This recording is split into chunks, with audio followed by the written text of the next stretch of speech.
Imagine the year 612 before Christ. The sky above Nineveh is black with smoke. The once mighty capital of the Assyrian Empire, the largest and most feared empire the ancient world had ever known, is burning to the ground. Babylonian and Median armies are smashing through the gates. Palaces that had stood for centuries are being looted and destroyed. The great winged bull statues, symbols of Assyrian power, lie broken in the dust. For over 300 years, the Assyrians had ruled with unmatched military brilliance, from Egypt to the Persian Gulf. Their kings, Ashurnasirpal, Sennacherib, Esarhaddon, Ashurbanipal, were legends.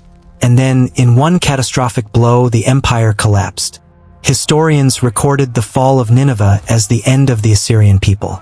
They wrote that the Assyrians were scattered, assimilated, and eventually disappeared from history.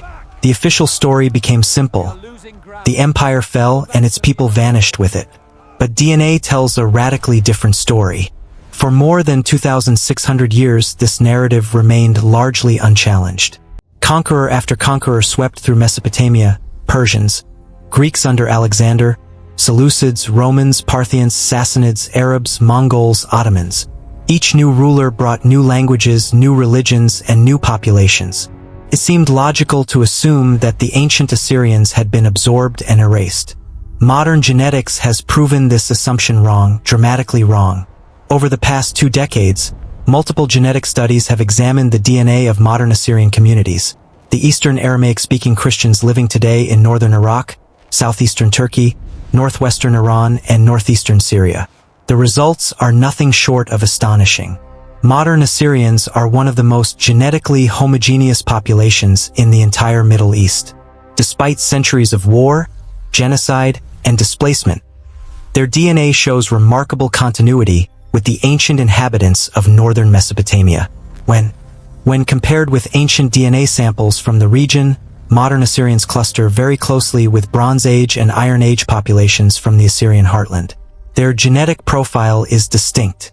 They carry specific Y chromosome haplogroups, particularly R1bz2103 and various branches of J, along with mitochondrial DNA markers that point to deep local roots going back thousands of years. Studies consistently show extremely high levels of endogamy, meaning they married within their own community at very high rates for centuries.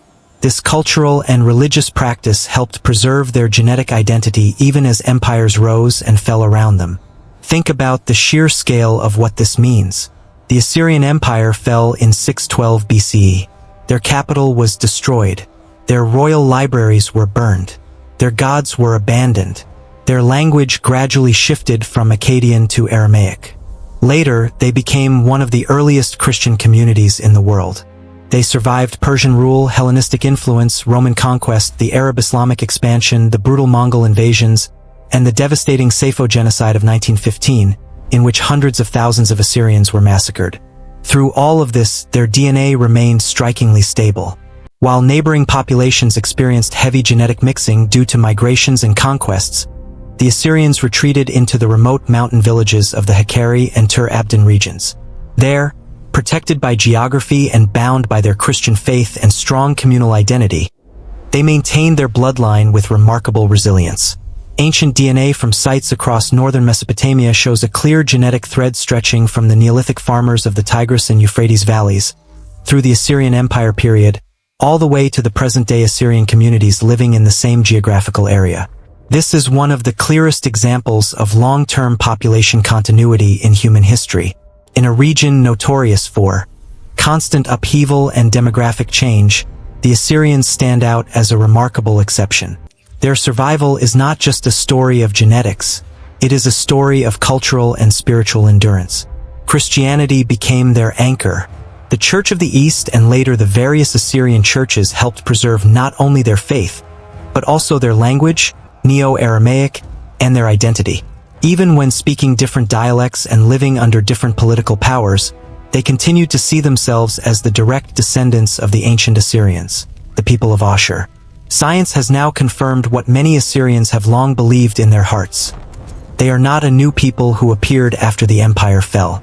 They are the same people, transformed by time, faith, and history, but carrying the same ancient Mesopotamian genetic legacy.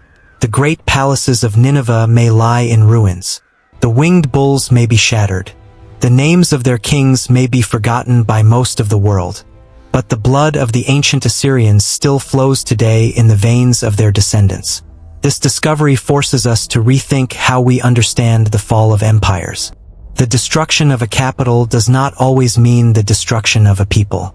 Sometimes the people endure, quietly, stubbornly, generation after generation, while empires turn to dust. The Assyrian story is a powerful reminder that history is not only written by the victors. Sometimes it is preserved in the genes of those who refuse to disappear. DNA has spoken. The empire fell. The people did not. If this remarkable story of survival, resilience, and genetic memory moved you, please hit the like button right now. Subscribe to the channel and turn on notifications so you don't miss our future videos uncovering more hidden truths from ancient DNA and forgotten civilizations. Because sometimes the greatest revelations in history are not found in golden treasures or ruined palaces. They are written silently in our blood, waiting thousands of years to be heard. The empire fell in fire and blood. The palaces of Nineveh were reduced to ashes. The winged bulls lay shattered in the dust. The kings who once ruled from the Mediterranean to the Persian Gulf were forgotten by most of the world. But while the empire disappeared from the maps, the people did not disappear from the land. They endured. Through faith, through mountains, through centuries of persecution and exile, they endured. They retreated into the rugged highlands of northern Mesopotamia, clinging to their ancient language, their Christian faith, and their identity. Wave after wave of conquerors came and went. Persians, Greeks, Romans, Arabs, Mongols, Ottomans. Yet the Assyrian heart continued to beat. They survived massacres. They survived genocides. They survived attempts to erase them from history.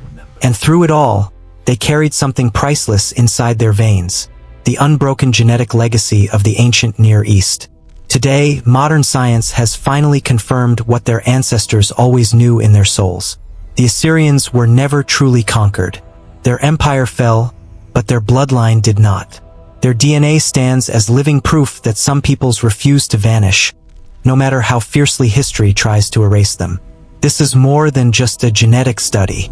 This is a story of resilience written in the language of life itself. A story that reminds us that empires are temporary, but a people's connection to their ancestral homeland can be eternal. The great libraries of Ashurbanipal may have burned to the ground, but the genetic library inside Assyrian DNA survived every fire, every war, and every attempt at annihilation. So the next time you look at the broken statues of Nineveh, remember this: the empire fell, but the people remained. Silent, strong, unbroken.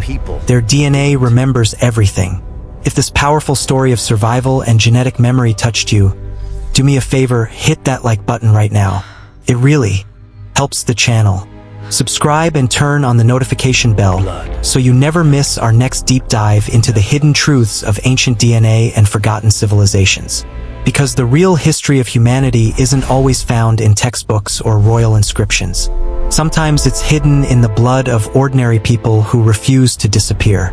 Thank you so much for watching until the end. If you enjoyed this video, drop a comment and tell me, what other ancient people do you want us to explore with DNA next?